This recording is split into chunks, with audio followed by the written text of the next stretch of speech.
Bismillahirrahmanirrahim.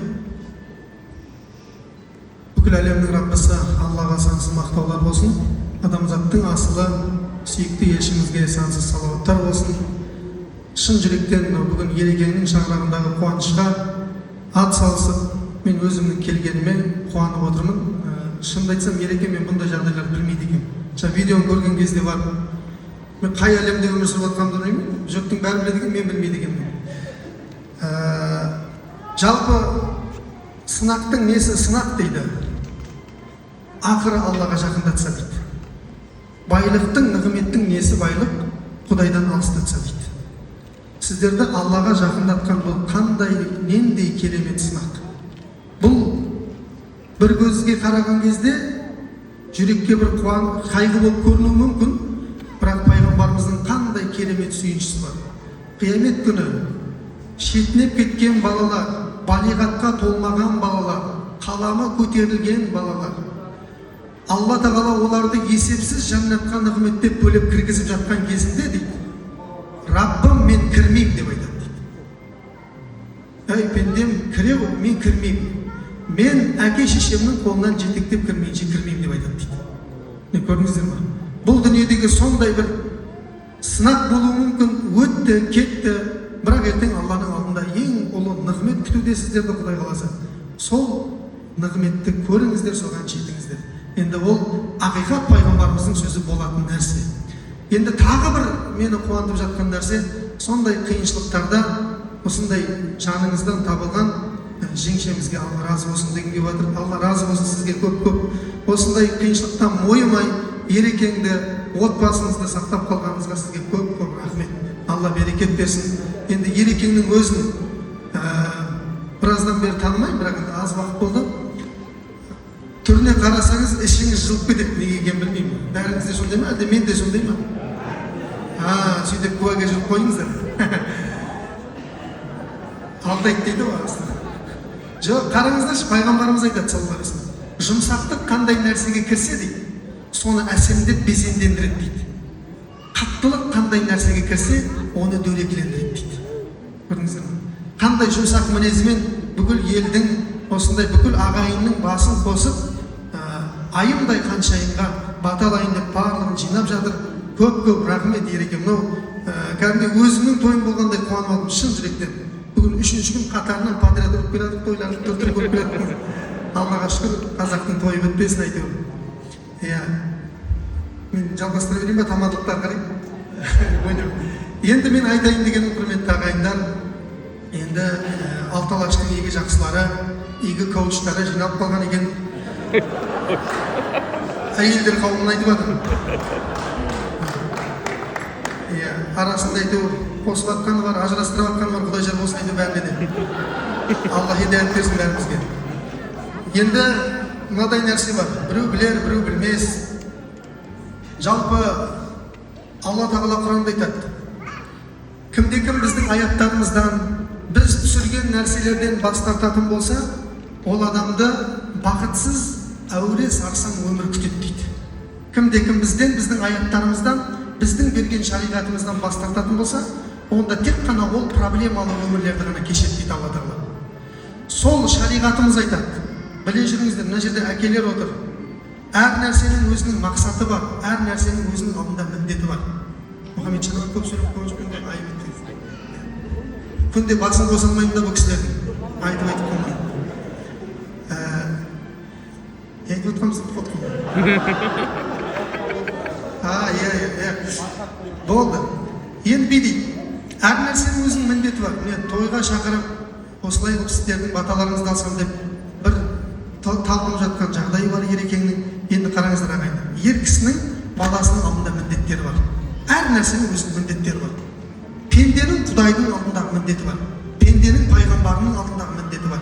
Сол сияқты әкенің баласының алдындағы міндеті бар. Әкенің баласының алдындағы ең бірінші міндеті бойдақтардың құлағына алтын сырға, үйленгендерге Алла жар болсын. Ең бірінші міндеті жақсы ана таңдау екен. Ерекеңнің шаңырағына қарап, қаншама қиындықтардан мойымай, жарды дұрыс таңдағанына барлығымыз куә болып отырмыз. Қандай керемет. Мен ана жаңа шынымен видеороликті негізі сіздер YouTube'қа жүктеңіздер. Бүкіл қазақ көрсін. бәріміз жылауға ұялып отырдық енді жан жағымызға қарап.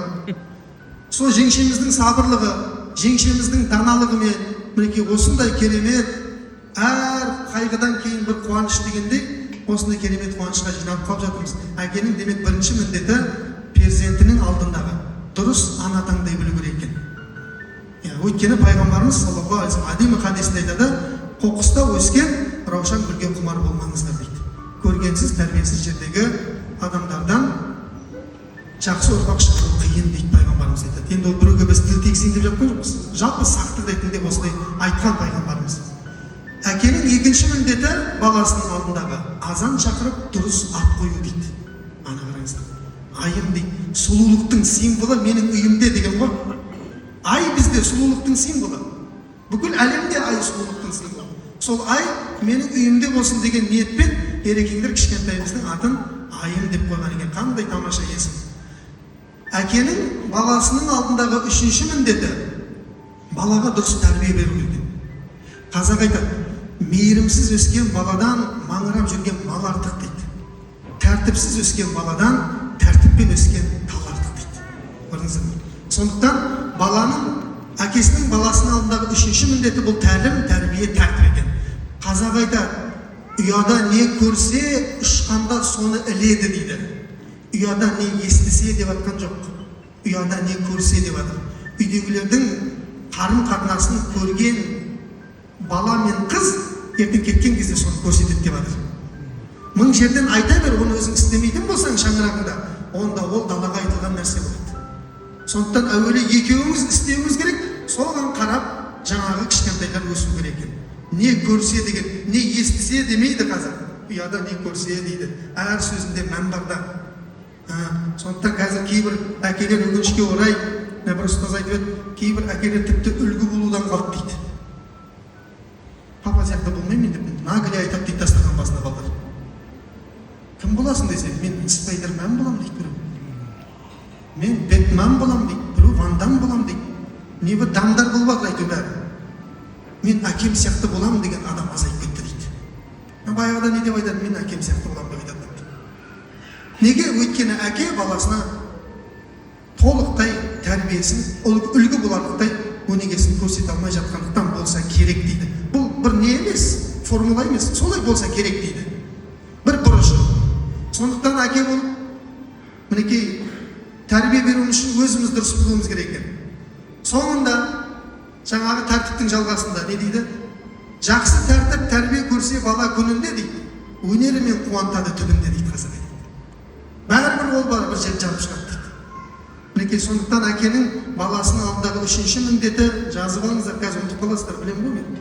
2 биден кейін мына жерде тағы қазір бір өлең айтса, сонымен жобаласып қалады бәрі. Не жақсы тәрбие. Енді тәрбиенің несі патологы не екен? Тәрбиенің патологы Құдайды таныту екен. Құдайды танымаған балаңа бала күнінде Құдай туралы айтпасаң, Құдайға балаң есейген кезде балаң туралы айтуға тура келеді дейді.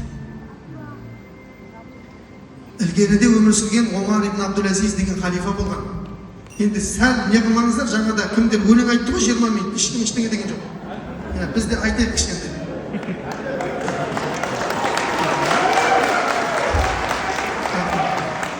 Халқым рахмет деп қойды. Омар ибн Абдул-Азиз деген тарихта халифа болған, 5-ші әділетті халифа деп аталған екен. Мына оқиғаны жақсы жадыларыңызда сақтап алыңыздар. 2,5 жыл халифа болған, патша болған. 2,5 жыл. Бірақ әділеттіліктің символы болған кісі. Сол 2,5 жылдың ішінде өзінің повары өзін өлтіреді. Ол үлкен оқиға, мен тек нақты несін айтайын. Өмірден өтейін деп жатқан кезде жанында 9 баласы болған екен. Және жанында кімдер болған екен? Өсекшілер болған екен. Халифа өлейін деп жатқан. Мемлекетінің мына шеті Қытайда, ана шеті Атлант мұхитында, Марокко, Мавританияға дейін. Ойлаңыздар, әлемнің 4/3 билеген патша болған. Сол дүниеден өтіп жатқан кезде адамдарға қызық қой енді, андай әлемді билеген адам, хан ием, бала шағаңызға не тастап бара жатсыз деп айтады дейді. Сөйтсе жаңағы Омар ибн Абдул-Азиз, аналар күтіп тұр, бір күшті, ойбай, қапшық алтын тастап барады деп айтады. 18 дирхамым бар деп айтады дейді. Ана қараңыздар, бүкіл әлемді 18 дирхам деген күміс ақша. Динар емес, дирхам. Оның 5 дирхамына кепен алыңдар дейді. 4 дирхамына жер сатып алыңдар дейді. Өзінің жерлейтін жерін өзі сатып алған екен. Мен ана неге жатам? Менің басына сүйектің ыңғайлаңдар. Жоқ, ондай емес. Өзі сатып алған. Ертең Құдайдың алдында тағы сұрап қалмайын деп. Қалған неше болды? 9 дирхам қалды. Қалған 9-ын бір-бірден 9 балама бөліп беріңдер деп айтты дейді. Сонда қасындағылар бүкіл әлемді билеп тұрып, балаңызға тастап бара жатқаныңыз осы 9-ақ дирхам ба деп айтты дейді. Айналайындар, мен дейді, балаларыма ақша дүние тастап бара жатқан жоқпын дейді. Бірақ осы уақытқа дейін оларға Алланы тастағанмын дейді. Мен балаларыма Алланы танытып тастап бара жатырмын. Внимание бөлінбей қалды дейді. Мен балаларыма алтын емес, Алланы тастап бара жатырмын дейді. Мен балаларыма алтын тастап, дүние тастап, өмірден өткеннен кейін олардың қаяққа жұмсайтынын білмеймін дейді. Және олардың күнәларына серіктес болғым келмейді дейді. Сөйтеді де жаңағы Омар ибн Абдул-Азиз дүниеден өтеді деген. Содан кейінгі патша болған Сулейман ибн Абдул-Малик деген кісі бар. Ол да дәл сол мемлекетті билейді. Бірақ дүниеден өтіп жатқан кезде пәленбай баласына пәленбай 1000 динардан алтын ақшадан тастаған екен. Бірақ ғалымдар айтады, ол кісі негізгі тастайтын нәрседен шатасып қалды дейді. Алтынды қапшық-қапшық қылып тастады дейді. Сол екі халифаның балаларын мен көрдім дейді. Оқиғаны айтып жатқан кісі айтады. Мен көрдім екеуінде дейді. Бірінші өмірден өткен Омардың балалары дейді. Бүкіл адамзатқа, сол елге пайдасы тиетін үлкен ғұламалар, ғалымдар және жомарттарға айналды дейді. Ал екінші халифаның балалары өкінішке орай базарларда тентіреп қайыр сұрап кетті дейді. Көрдіңіздер ме? Осы балаға берілетін ең ұлы тәрбие бұл Құдайын таныту. Абай атамыз не деді? Адамның бір қызығы бала дегенде, баланы оқытуды жек көрмедім. Баламды медресеге біл деп бердім. Нені біл деп? Құдайды біл деп бердім. Қызмет қылсын, шейналсын деп бермедім дейді. Сондықтан әкенің баласының алдындағы үшінші міндеті бұл тәрбие беру, тәрбиенің көкесі бұл Алланы таныту. Алланы таныған бала ата-анасында, елінде әрқашан істейді, қуантатын балаға айналады. Төртінші әкенің міндеті баласының алдындағы бұл жар таңдауға көмектесу екен. Сүйгенге қосыл. Ақтам не ол кім екен? Білмейді ғой, ұрынып қалуы мүмкін ғой. Сондықтан оның анау сөйлесіп жүрген адамның әке шешесі кім, өзі кім барлығын біліп, оның некесіне, оның үйленуіне аралас дейді. Сүйгенге қосыла сал деп жібере салмайды. Өйткені ол білмегендіктен барып не істейді дейді, ұрынып қалады дейді. Міне бізде кетіп жатқан қателер осы жерлерде болып жатыр. Енді мен бұл үлкен тақырып ағайындар. Оның барлығын айтатын болсам, қазір мына жерде уақыт жетпейді. Билегісі келіп отырған кісілер бар. Егер де сіздер тағы да бұдан да үлкенірек тыңдағыларыңыз келіп, сонда іштеріңізде ниеттеріңіз болса, онда төмендегі подробный бағдарламасын басыңыздар. Рахмет көп. Подписка бөліміндегі 417 досыма тіркеліп қойсаңыз. Аман болыңыз, Нұрсұлтан ұстаз.